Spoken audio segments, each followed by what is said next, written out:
uJesu Kristu inkosi kathandekayo.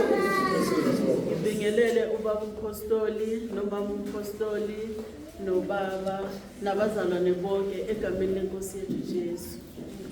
Lo okhulumayo uMabuyisa wabaNgobezi. Ngithi ngiyabonga kakhulu ukuthola leli thuba lokuthi ngibeke ubufakazi ngento uJesu akangenzela yona. Ngibonge kakhulu. Angikwazi ukuthi ngachaza ngithini.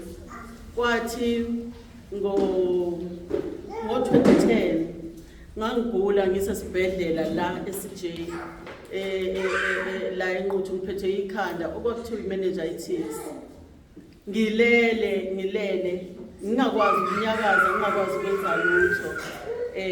Uma ngilele esibhedlela kwi-screen engathi i-TV kodwa sisikhulu.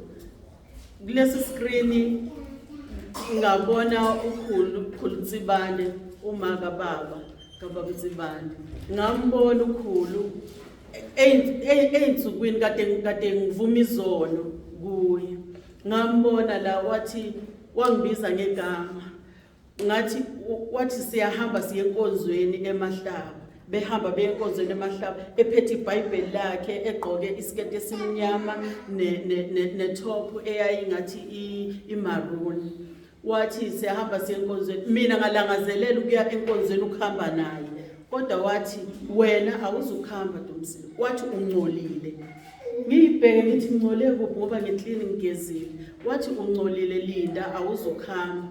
Yababhlungu inhliziyo yami. Wathi ngamcela ngathi kukhulu ngicela ukuhamba nami ngiye enkonzweni. Wathi cha. Ngithi lalela sala ungcolile. Ngasala. Wathi uzolinda esho kwenye indawo khona indawo eyokuthiwa kaMagosi. Wathi uzokwehla nayo wena ibuhamba uyogeza ube clean. Ayi ngalokho ngiphatheke kabuhlungu nje. Wase kusuka lapho wathi esehambile nami ifoni ikholi eyangena kwaba ikholi eyayiphuma komunye usisi okwakuthiwa usisibongeleni nkosizabani owayengitshela ukuthi wathi ukhulu Tsibande usehlwithiwe. Emqondweni wami akungafika ukuthi uhlwithwe kanjani ngoba lo muntu bengikhuluma naye kade ngivele ngikhuluma naye. Wathi uhlwithiwe. Ngaba satheni ithi kodwa uhlwithwe kanjani? Wathi uhlwithiwe ukhulu. Ngicela ukuthi ungaphatheki kabi. Izwa nje lokho ukuthi ukhulu uhlwithiwe usehambile usekhaya. Hayi ngathula emva kwesikhashanyana walicima ifoni nami ngayicima. Emva indaba yami bazalwane 5 minutes mncane ngizoyinqamulela ngoba kunokunye. Emva kwesikhashanyana kwangena enye iphuma kubaba uMdalose engitshela naye ukuthi ukhulu usehlwithiwe ukhulu.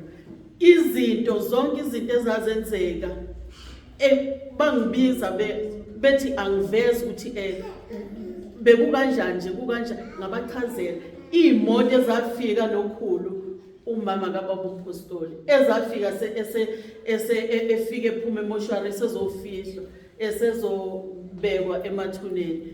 Ngayikhomba bengakayibona abantu ngathi bekuyimoto eyinjeyana ebeyihamba naye ngoba ngayibuka yazi yawosithela le moto leya eyayihamba naye. Wathi sengibukile sezaze zayosithela imoto mayifika ilokhuzana imoto lezi ezayizena okhulu ngabatshela nengangihlezi nabo ngabatshela ukuthi ileze imoto. Hayi kwaba isimanga uma ngabe befika bema ngempela bema kwatholakala ukuthi ngempela ihamba yena ukhulu lezo imoto lezo. owaye ekhazimula abazalwane. Ngicela ukusho lo ukhulu wayekhazimula esebhokisini. Sambona ngamehlo thina ekhazimula esebhokisini. Wawungamzeli nje isinomi kanjani. Kwakufanele ukuthi uma ngabe ukuthi kufanele ukuthi ukhulume naye, kwakufanele ukuthi uqale uthandaze ngoba wayengomunye umuntu. Njengoba sekwasala kubaba Mzimane. Yebo nomama waye kanjani umama Mzimane. Yebo bazalwane ngiyabonga kakhulu. Okunye futhi ngimbonga uNkulunkulu. Angizalwanga ngiqhuka nginje nabazalwane. Ngalimala. Ngangiphuma nje ngithi ngidumisa imoto ngihambisa izingane esikoleni. Izazi emadadeni. Uma ngiphuma eminyango amathayithi ami asemadala ukuthi ayengangiphula. Uma ngiphuma lolu nyawo lolu elaseliphumile ngaphuka kathathu kulo ngacracker ethangeni ngaphuma igazi ngamakhala nangomlomo. Bazalwane angazi ukuthi kwenzeka kanjani. Ngaphaphama ingathi ngisebuthongweni ngaphaphama esibhedlela ngizumaye engimemeza ngegama ethandaza engimemeza ngegama. Kuningi uNkulunkulu angangenzela khona abazalwane. Ngiyambonga kakhulu uJesu okwazi ukuthi egcine engakulahli ekulandele ngoba esho ethi moni ngiyokulandela ngize ngikubeke phezulu kwethuna. Ngiwufakazi wami ngufakazi walokho ukuthi uJesu wami ungilandelile bazalwane, ungilandelile.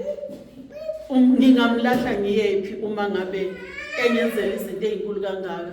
uJesu Kristu inkosi bazalwane. Ngicela ungakasuki lapho silungise kwaku 2004 hayi 2010 umama edlule emhlabeni. Kusho lokho okuxoxayo kwenzeke ngo2004. Yebo ngesikhathi sikakhulu nje sikakhulu Nzimande. Yebo. Okay kulungile siyabonga. Yebo. Siyabonga. Siyabonga.